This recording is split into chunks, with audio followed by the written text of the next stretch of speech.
ഇന്നലത്തെ കല്യാണത്തിൻ്റെ റിസപ്ഷന് പോകാണ്ടോ ഞാനൊക്കെ ആദ്യമേ റെഡിയായി വന്നു കണ്ടതേ പാത്തു ആയമോളും ഹായ്. അങ്ങനെ പിന്നെ ഞങ്ങളിതേ ജസ്റ്റ് ഒന്ന് അവിടെ ഒരാൾ പനി വെക്കുന്നുണ്ട്. അപ്പോൾ പാത്തുവിൻ്റെ ബർത്ത്ഡേ ആണ്, എല്ലാവരും വിഷയമാണ്. അതിപ്പോഴും റെഡി ആയി കഴിഞ്ഞിട്ടില്ല, എന്നും ലേറ്റാണ്. ഞങ്ങളെല്ലാം റെഡി ഇവിടെ മാറിയിരിക്കണം കണ്ട. ഉമ്മി അമ്മായിയൊക്കെ ഇവിടെ റെഡിയാണ്, ഞങ്ങൾ 3 പേര് സെറ്റാണ്. അപ്പോഴത്തേക്കും സനമോൾ വന്നിട്ടുണ്ട്. പിന്നെ ഞങ്ങളെല്ലാവരും റെഡിയായി സെറ്റായി. ഇതേ ഹയമോളുണ്ട്.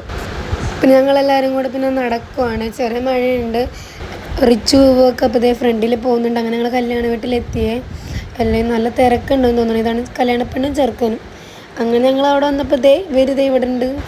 നല്ല തിരക്കാറുന്നുണ്ടോ. പിന്നെ ഞങ്ങൾ ഫുഡൊക്കെ അവിടെ നിന്ന് എടുത്തിട്ട് ഞങ്ങളവിടെ വന്ന് സീറ്റിലിരുന്ന് എല്ലാവരും കൂടെ കഴിക്കുകയാണ്. അപ്പോഴത്തേക്കും ഞാൻ എൻ്റെ കൂടെ പഠിച്ച കുറേ പേരൊക്കെ ഉണ്ട്, ക്ലാസ്മേറ്റ്സും മദ്രസയിലൊക്കെ പഠിച്ച, അങ്ങനെ അവരൊക്കെ അവിടെ കണ്ടു. ഇവന് പിന്നെയും ഐസ്ക്രീം കിട്ടിയിട്ട്. പിന്നെ ഈ ചേട്ടൻ അതിൻ്റെ ഫ്രണ്ടാണ്, എൻ്റെ വീഡിയോസ് കാണാറുണ്ടെന്നൊക്കെ പറഞ്ഞു.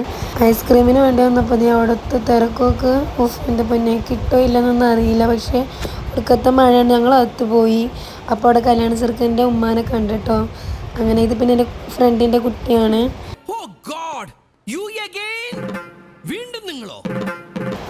ഇതാണ്ടോ കല്യാണ പെണ്ണും ചെറുക്കനും ദൈവൻ്റെ തലയിരിക്കണ കണ്ട ബട്ടർഫ്ലൈ, നല്ല രസമില്ലേ. അങ്ങനെ പിന്നെ ഞങ്ങൾ 3ാമത്തെ അറ്റംപ്റ്റിൽ ഐസ്ക്രീം കിട്ടി ഗായ്സ്. ഫൈനലി ഐസ്ക്രീം കിട്ടി, എന്ത് രസമാണ്. പിന്നെ ഇവർ ഫോട്ടോ എടുക്കുന്നുണ്ടായിരുന്നു. അപ്പോൾ ഞാൻ ഇവനോട് ടാറ്റ കാണിക്കാൻ വന്നതാണ്. അപ്പോൾ അതിൻ്റെ ഇടയിലാണ് ഇവരെ സ്നേഹപ്രകടനം ഞാൻ കണ്ടത് ഗായ്സ്. കമറോജ് വയനാട് കണ്ടിട്ടില്ലല്ലോ, എന്നോട് പറയാം, അതൊരു കാണേണ്ട സ്ഥലം തന്നെയാണ്. അതിന്റെ റബ്ബേ, നമ്മൾ ദുബായിലൊക്കെ ഒരു ബിൽഡിംഗ് ആണ്, അതിനെക്കാളും വലിയ ബിൽഡിംഗ്, ഫുള്ള് ദുബായ് ഒന്നല്ല. അതേമാതിരി നമ്മൾ അങ്ങാടിപ്പുറത്തൊക്കെ നിലത്ത് കൂടെ തീവണ്ടി പോവാ. ഇവിടെ നാട്ടിലൊക്കെ തൂണും. ഇത് കല്യാണ സെക്കൻഡ് കാക്കയാണ്. അങ്ങനെ പിന്നെ ദൈവാന ഡാൻസൊക്കെ കണ്ടിങ്ങനെ ഇരുന്ന് അത് കഴിഞ്ഞ് പിന്നെ ഞങ്ങൾ നേരെ വീട്ടിൽ പോവാണ്. തതനെ കണ്ട് നിൽക്കുക എന്താ തോന്നിയെന്ന് കമൻറ്റ് ചെയ്യണേ. അപ്പോൾ ഇന്നത്തെ വീഡിയോ ഇത്രയുള്ളൂ. ബൈ.